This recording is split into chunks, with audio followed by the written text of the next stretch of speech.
Hi everyone, I'm talking about the pilot episode of Malcolm Middle. I love Malcolm in the Middle.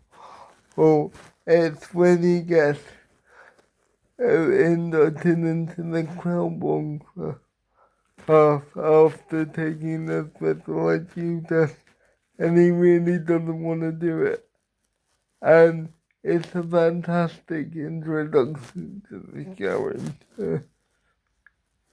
I love the introduction and of how with Lois saving him. I love the introduction of Francis with a montage of all the terrible things he did to get into military school. I just think it's an amazing introduction to the family.